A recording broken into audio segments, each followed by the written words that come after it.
You're not broken. You're not behind. You're not failing at life. You're just finally waking up. And it hurts, doesn't it? To realize the world you trusted was built on sand. To question the beliefs they handed you like sacred truths. To see through the veil and feel the silence that comes after. They told you what to want. They told you who to be. And now, you're not sure if you ever really wanted it at all. That's not confusion. That's clarity. Arriving slowly, painfully, beautifully. Because you're not lost.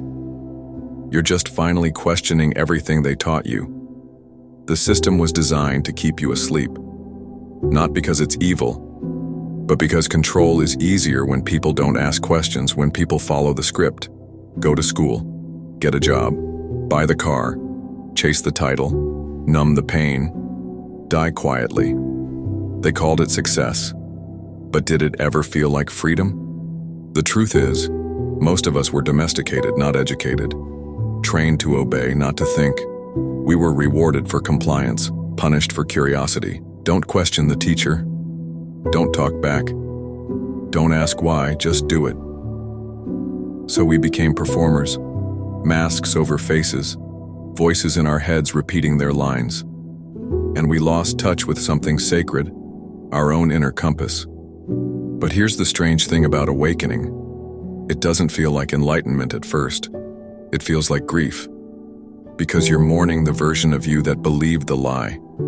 The one who thought life was supposed to look a certain way. The one who believed that if you followed the rules, you'd be safe, loved, happy. But now, you're staring into the abyss. And everything you were taught feels hollow. The diploma didn't give you wisdom. The job didn't give you purpose. The relationship didn't give you peace. The money didn't fill the void. So now you're standing in the ruins, not of your life, but of your illusions. This is the beginning. You see, real freedom doesn't come from achievement. It comes from unlearning, from questioning everything, from realizing that maybe they were wrong. History is full of people who woke up in a sleeping world. Socrates was executed for corrupting the youth. Why? Because he asked too many questions. Galileo was condemned for looking through a telescope, for saying, maybe the Earth isn't the center of the universe. Nelson Mandela was imprisoned for dreaming of equality. They called him a criminal, until they called him a hero. The world resists those who question, because questions are dangerous. They shake foundations. They unravel control. But you, right now, are asking them. And that's not weakness. That's power. Let me ask you something. Who told you what love is supposed to look like? Who taught you what success means? Who defined your worth? Was it your parents, your teachers, your culture, social media? And more importantly, were they happy? Because chances are, the people who taught you how to live were never taught how to live either. They inherited the script. They followed the map. And now they're handing it to you, even if it leads nowhere. So if you feel lost, maybe that's a sign you've stopped blindly following. Maybe you've finally realized the map was never yours to begin with. There's a term in psychology, cognitive dissonance. It's the mental discomfort we feel when our beliefs no longer align with our experiences. You were told that working hard guarantees success, but you worked hard and still feel empty. You were told that love means sacrifice, but you keep sacrificing, and it never feels like love. You were told to be yourself, but only if yourself fits into their box. That dissonance, that tension, that ache in your chest, that's your soul begging you to stop betraying it. But society doesn't teach us how to listen to that voice. It teaches us how to drown it out. Scroll more, buy more, drink more, work more, numb the noise, ignore the questions. But you didn't. You listened. You paused. You noticed the cracks. And now the light is getting in. You're beginning to see that maybe it's okay not to have all the answers. Maybe life isn't about certainty. Maybe the point isn't to win, but to awaken. Buddha left his palace to understand suffering. He walked away from luxury to seek truth. Jesus wandered the desert for 40 days to confront the self. Carl Jung dove into the shadow to find the soul. All of them lost everything the world valued and found something the world couldn't give. They found themselves. And that's what you're doing now. You're peeling away the layers, the expectations, the conditioning, the borrowed dreams, and you're asking, what's actually real? Not what's popular, not what's profitable. What's real? Is it real that love has to hurt? Is it real that you have to suffer to succeed? Is it real that your worth depends on your productivity? Or are those just stories designed to keep you quiet? This process, this unraveling, isn't easy. There's no applause, no roadmap, no guaranteed outcome. But there is truth. And that's what you've been craving all along. You've tasted the lies.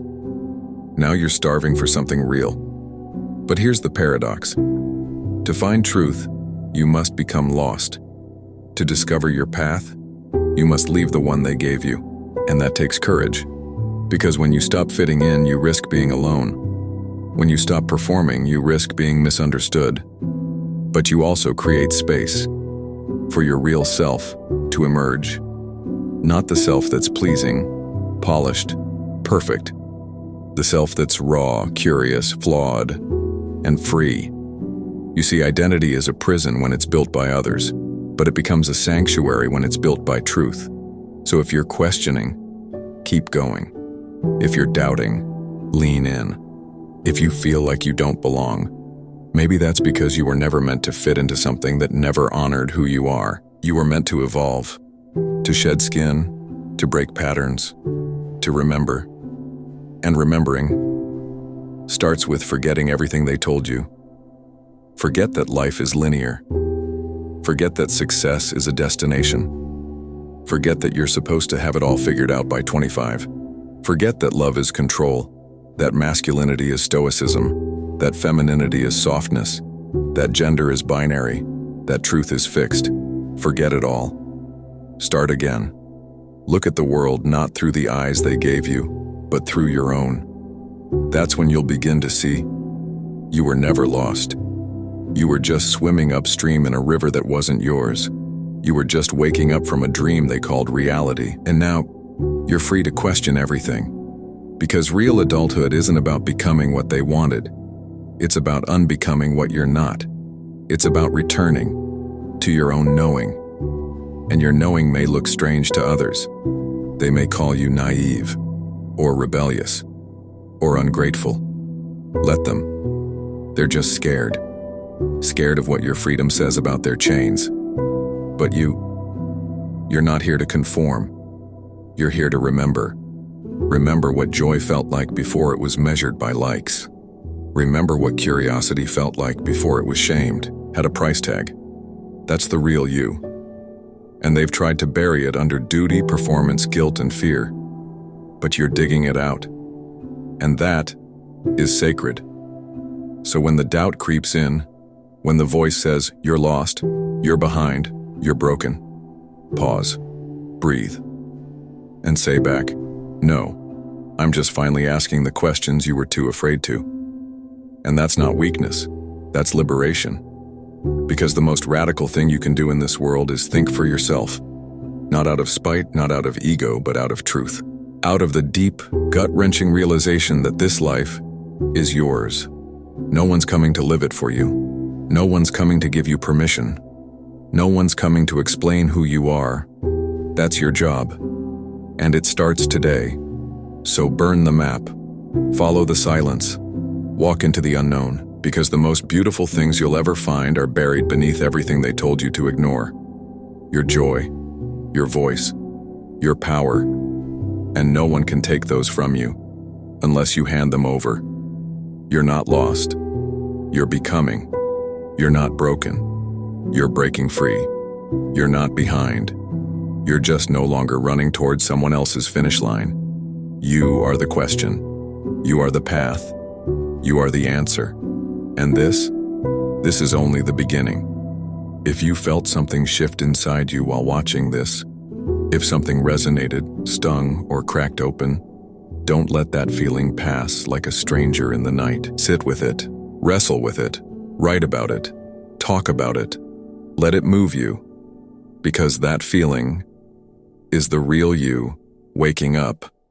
And if you're ready to keep questioning, if you're ready to keep exploring the deep, raw truth of who you are, like this video, subscribe for more, and in the comments, tell me, what's one belief you're finally ready to question?